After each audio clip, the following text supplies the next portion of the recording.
O Via Justiça está de volta discutindo hoje o Estatuto do Torcedor. Nossos convidados são o advogado Gustavo Pires de Souza e o desembargador Mauro Soares de Freitas, que é da 5ª Câmara Civil do Tribunal de Justiça de Minas Gerais. Nós entrevistamos também o doutor Rodrigo Pires Diniz, secretário-geral da Federação Mineira de Futebol, que nos fala sobre a posição da entidade a respeito das mudanças determinadas pelo Estatuto. Acompanhe. Essas novidades só tendem a ajudar a federação, né? E também os clubes. Lógico que isso vai, às vezes, despender mais tempo e também um maior número de recursos, porque adequar os estádios hoje de 20 mil já é difícil, certamente serão maiores as dificuldades no caso dos 10 mil, que são muito mais numerosos. Então, essas modificações, ela apenas geram uma gama maior de filiados que deverão se atender a essas obrigações, porque, como eu lhe disse, de 20 mil para 10 mil, teremos mais estádios, mas quase todos já estão preparados assim. E principalmente aqui no caso de Minas, os laudos de vistoria já são todos adequados à nova portaria que foi produzida pelo Ministério dos Esportes, até do ano passado, final do ano passado. Mais de 2 anos que em Minas já se faz assim. Então, eu não acredito que nós teremos maiores problemas. Volto a dizer que seria até muito benéfico para o torcedor essa criminalização das condutas, né? Porque você vai conseguir realmente diferenciar o bom torcedor do mau torcedor. Doutor Gustavo, o Estatuto já interferiu na maneira de atuar dos agentes, de federações, dos próprios clubes de futebol em relação a isso? Eles têm cumprido o que está determinado na lei? Infelizmente, o cumprimento total e efetivo não. Até conversava com o doutor Mauro aqui no intervalo sobre a necessidade do torcedor pleitear. Me parece que no Tribunal de Justiça o senhor ainda, em grau de recurso, ainda não houve nada. Não. Né? Com base no Estatuto do Torcedor. Como relator, a Justiça tem sido pouco processo. acionada, é isso que o senhor Pouco diz? acionada. Porque eu só consigo obrigar uma entidade a cumprir o que uma lei determina se eu conseguir implicar pelo descumprimento uma pena, uma penalização. Agora, essa penalização só vai ser possível se o torcedor, o cidadão, buscar essa penalização.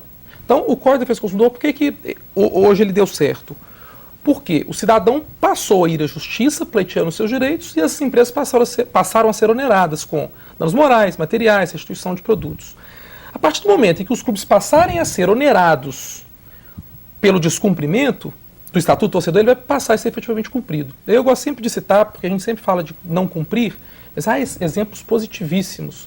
Nós temos o Internacional de Porto Alegre, que ele iniciou desde 2005, final de 2005 e de 2006, um processo de adequação do Beira-Rio ao Estatuto Torcedor, que é algo fantástico. Né? O Beira-Rio hoje é um estádio, ou a venda de ingressos pelo Internacional tem uma estrutura e uma organização que recebeu o ISO 9001, né? como excelência no serviço. E isso, querer ou não, coincidência ou não, teve como consequência a conquista de títulos. De 2006 para cá, o Internacional ganhou tudo que disputou praticamente, foi campeão do mundo, campeão da Libertadores. Quer dizer, isso está dentro de todo um conjunto de ações. Eu entendo que é um conjunto. Se eu trato o meu torcedor, que é o meu consumidor, quem paga pelo meu espetáculo, quem mantém os meus jogadores, se eu o trato com carinho, ele vai também me tratar com carinho, ele vai me dar apoio, ele vai participar e, via de consequência, eu vou poder montar uma bela equipe e vou ter estrutura para ser campeão.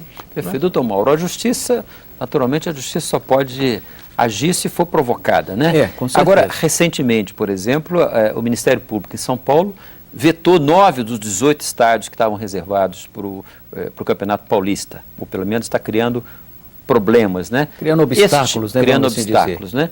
Esse tipo de ação ajudaria, vamos dizer, na aplicação do Estatuto? Com toda certeza, porque o Ministério Público é órgão de fiscalização, né? Ele tem essa atribuição legal de exercer a fiscalização. E o Estatuto já determina mesmo que seja comunicado ao Ministério Público. Então, nessa exigência a respeito das condições de funcionamento dos estádios, o Ministério Público tem que ser comunicado. E se não cumprir um determinado dispositivo, não pode funcionar. Então, o que deve ter acontecido em São Paulo é exatamente isso. Estádios que não cumpriram integralmente as exigências legais. Doutor Gustavo, no livro o senhor levanta uma discussão que e coloca como um dos avanços do Estatuto, ele abandonar a teoria da culpa e impõe a teoria do risco. O que é isso?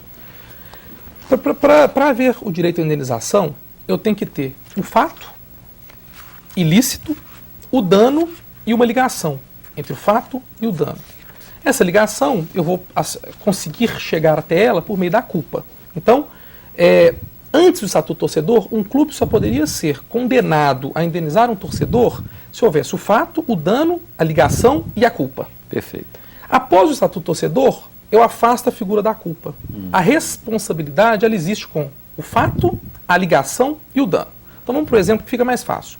Fui para o estádio de futebol, assisti uma partida entre Atlético e Cruzeiro. Tá? O Atlético é o mandante, o Cruzeiro é o visitante.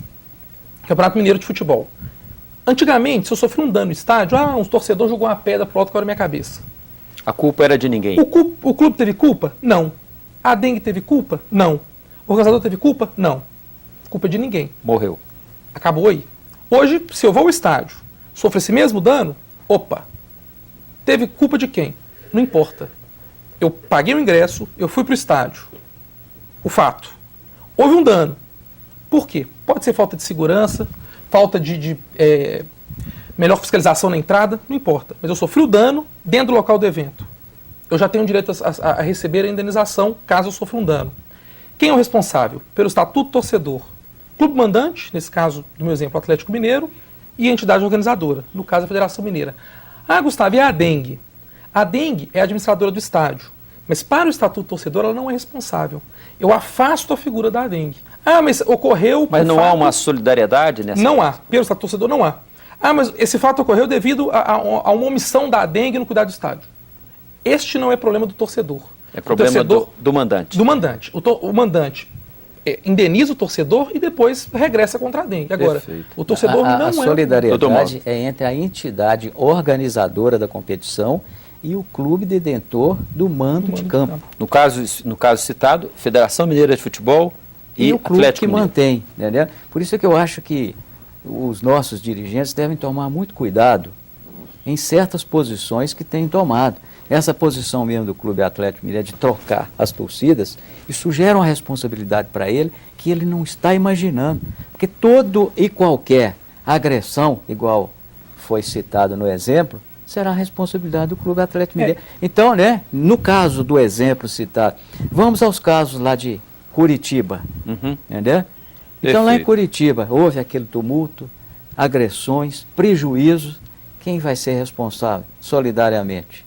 O clube Curitiba, e a federação. que mantém o mando de campo, e a federação. A CBF, né? A CBF por ser uma competição nacional. E tem um detalhe interessante nessa história até do dirigente. Que o Rapidíssimo. Sim. Vamos lá. É que o dirigente, ele pode ser responsabilizado pessoalmente pelo dano ao torcedor. Então, eu posso, inclusive, ter aí a teoria da desconsideração da personalidade jurídica, da pessoa jurídica do clube ou da entidade, o dirigente pode ser responsabilizado. Quem é o dirigente? O presidente do clube ou da entidade ou quem lhe faça as vezes. Perfeito. Porque nós vamos, doutor Mauro, no próximo bloco o senhor vai falar sobre isso. Nós vamos agora a um rápido intervalo e voltamos em seguida com o bloco final do programa.